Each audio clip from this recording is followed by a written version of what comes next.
IVC, Dale Getford33 here to do a finds video.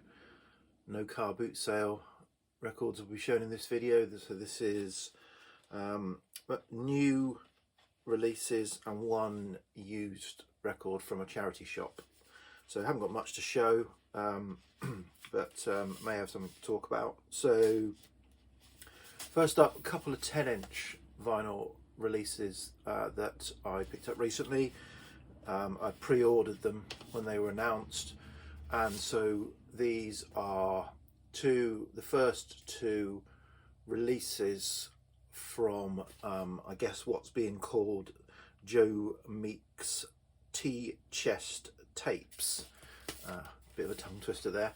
Yeah, so for those of you not familiar with the story, Joe Meek probably needs no introduction. Joe Meek, music producer from the 60s, died or committed suicide in 67, and before then had a lot of success and produced a lot of output, and most famous or most noted for probably Telstar by the Tornadoes. And he had his own sort of sound, and yeah, so the story here is there was a tea chest full of tapes stored over years, and Cherry Red Records have now, I think, taken ownership of that tea chest of tapes and have started cleaning them up, because I think they haven't been stored particularly well, so they are covered in dust, muck, mould, and somebody,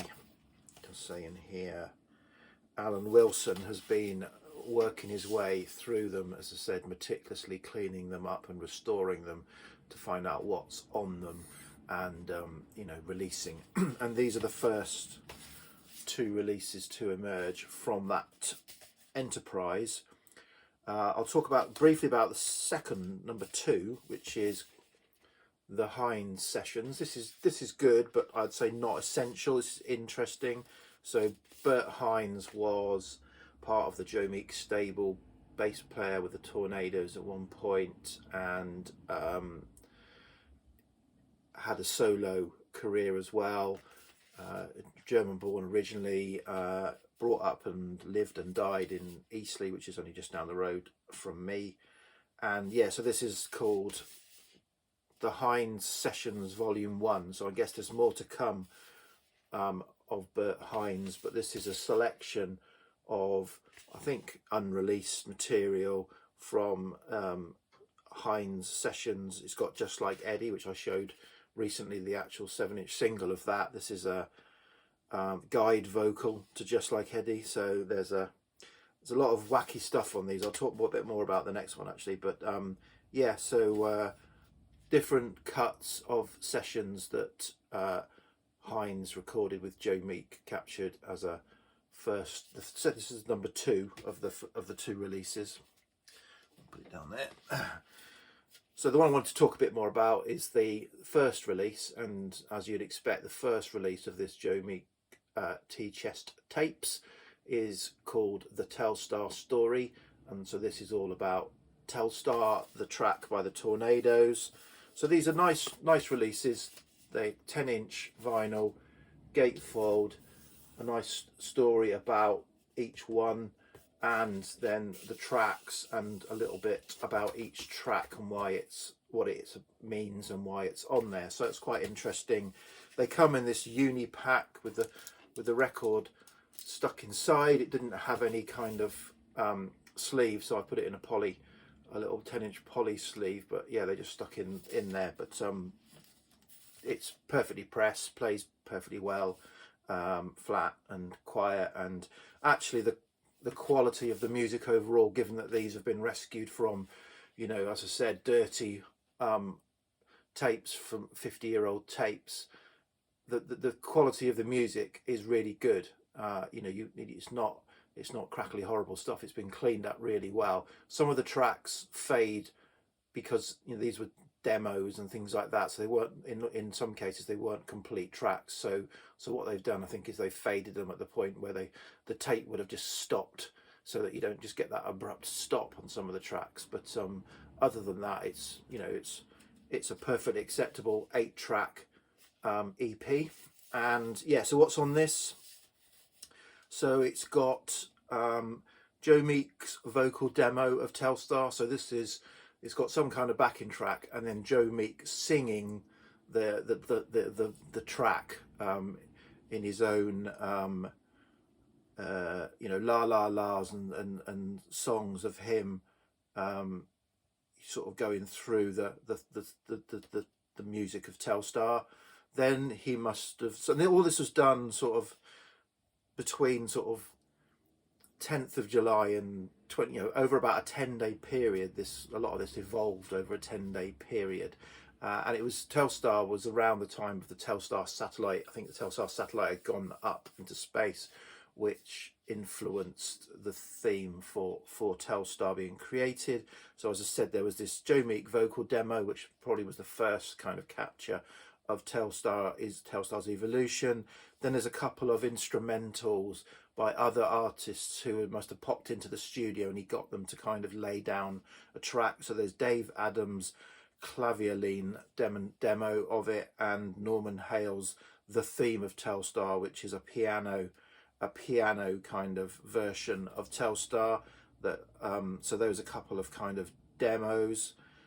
Then what happened then was the Tornadoes were in Yarmouth supporting Billy Fury in concert, doing a kind of seaside residency in Yarmouth, and Joe Meek had another track lined up for them. Sorry, I'll have to read to find out what it was. He had another track lined up for them, and then he got news that someone else was going to release that track quite soon, and therefore, he needed a hit for the Tornadoes, and the track he had lined up, he thought was someone else was going to release. So he kind of was developing Telstar. He rung them up, said, "You've got to come to the studio." So I think they did their Saturday night slot supporting Billy Fury, drove in the car overnight, arrived on the Sunday morning because there was no Sunday show, all day in the studio Sunday, came back Monday morning, did a few hours Monday morning, and then drove back to Yarmouth in order to do their Monday night slot supporting Billy Fury. And so that's kind of where all the cuts of Telstar were recorded. And so the fourth track on the first side is the Tornadoes Telstar. It says original / no SFX. So what that means is the track that they recorded, that was the one that was used for the single, was slower than the single. Joe Meek speeded it up a bit to so the single we all kind of know and love is a slightly speeded up version of what they actually recorded. And then also Joe Meek layered special effects and effects over the top of what they recorded. So this is the actual cut that was recorded. So it's slightly slower with no special effects. Then on side 2, you've got Joe Meek, the Telstar sound effects tape. So apparently Joe Meek had lots of tapes that he'd been putting together of mad, wacky effects that he could use. And so what he did is he took that original cut and was layering effects over it to produce versions that he wanted to release or could release. And this first track on side 2, which is a little bit of a kind of more of an interest than an enjoyment, is the actual special effects, just the special effects bit that was layered over the top of Telstar. Then you've got a version of Telstar by The Rhythmics, which was another, I guess, band that was in the Joe Meek stable. So they did a version of it that was previously unreleased. Then you've got Glenda Collins' Magic Star. So Magic Star was the vocal version of Telstar. So it would have had Telstar as the backing track with the song Magic Star sung over the top of it to release it as a vocal track. I think he did record, maybe release it with another artist, and apparently that is terrible. But Glenda Collins is a much better vocalist, and her version is good, but it was never released. And again, it kind of suggests that Joe Meek was always falling out with Glenda Collins, and maybe she recorded it and then he fell out with her, so he kind of said sod you and put it on the shelf. And then finally you've got a version of Telstar an alternative edit of one of the versions of Telstar, slightly shorter than the actual single that was released. So that's just like an alternative edit of one of the ones that he must have been working on before he's finalised Telstar. So that's a good, really good, I think, way of releasing, you know, something from these chests. They've gone through, I guess, a lot of material, found 8 cuts associated with Telstar, and released them with with some really interesting liner notes. So I think that's a really good start. So I'm looking forward to see what else comes out of the Joe Meek's Tchest Tapes in the future. Okay, so moving on, I've got 4 more albums now. So first up is a new release. This came out a few weeks ago, a week or 2 ago. I'd pre-ordered it. This is Bonnie Like Horsemen, which is a US sort of super group. So Anae Mitchell, who's a solo singer that I've followed for many years, or several years. She's been going for 15 years, I suppose. Eric Johnson and Josh Kaufman, who come from other acts. They put a record out in 2020 that I bought called Bonnie Like Horsemen, self-titled. That was a record of covers of, you know, folk and Americana standards, traditional songs. They covered them in their own style, and that was a beautiful, let's say, atmospheric folk album. Really enjoyed that. This is their follow-up, so 2022 release. This is all their own material, so there's not covers. It's really good. It's really good. I probably just prefer the covers one, but I've only spun this a couple of times, so I need to live with this a bit longer. But yeah, I like the sound that they produce and the atmosphere they produce, and so there's some lovely folky songs and Americana style songs on this album. Okay, next up, this is a bit of I guess like a bit of a charity project or art project. So this is Sprotely Smith and the River Wye Suite. So Sprotely Smith is a Welsh, West Country, I'm not sure. Is an artist I've followed again for a number of years. I've got a number of CDs that either Sprotely Smith has put out, or of compilations that the kind of, I say he, I think it's a they rather than a he. Sprotely Smith, I think Ian and Sarah are husband, I don't know. Ian and Sarah, I think, are Sprotely Smith. I'm not entirely sure, if I'm honest. And then there's a number of guests on this as well. Anyway, I've had CDs that they put out, the Weird Shift stuff. I think they've been responsible for, and other things in that kind of folk hauntology, nostalgia kind of genre that I'm so into and get so much music around. And this is similar, but this is about the River Wye. So the River Wye kind of runs along the England-Wales border predominantly, and the river is, you know, I think in jeopardy. Port had heavy pollution and is at risk of dying, and this, I think, is a project to sort of bring that to our attention. And yeah, so I think the latest theory is, I think that there's a lot of wash off from agriculture, particularly poultry farming, that is putting pollution into the river and killing it off, and obviously creating jeopardy for the natural wildlife that's in the river. So this is a real kind of sprawling, really interesting, partly classical, partly folky, field recordings, songs. It just sprawls along a bit like the river, I suppose, with weird stuff that just comes in from left field of, you know, sounds of a riverbank, sounds of a town, some mad person preaching about Jesus, and there are actually as well some snippets from the public information films about, you know, going to the water and getting kids drowning and stuff like that. So really interesting concept put together, as I said, I think to bring attention to the plight of the River Wye. So I really enjoyed this. It really worked for me, and it's right up my street. Slightly similar but completely different is this album. I was suckered in by the title and the cover art, to be honest. I didn't really know what I was getting. I saw it linked on another album that I was buying, or linked on some other site or review that I was reading. I was intrigued, and I pre-ordered it, and I've had it for several months now. Yeah, so this is G Jig, and The Land Dictates the Lay of the Stone. And so this is it says in memory of Aubrey Burl. Aubrey Burl was a British, was he an archaeologist?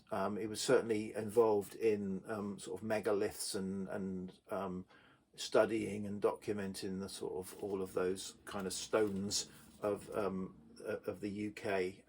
And so this is a tribute to him. It's classical drone sort of sound. It certainly demands to be listened. It's not background music, but it's nice classical music. It shows a couple of instruments there. There's a you know, violin and the like. But yeah, really interesting piece that kind of evokes, I guess, the cover.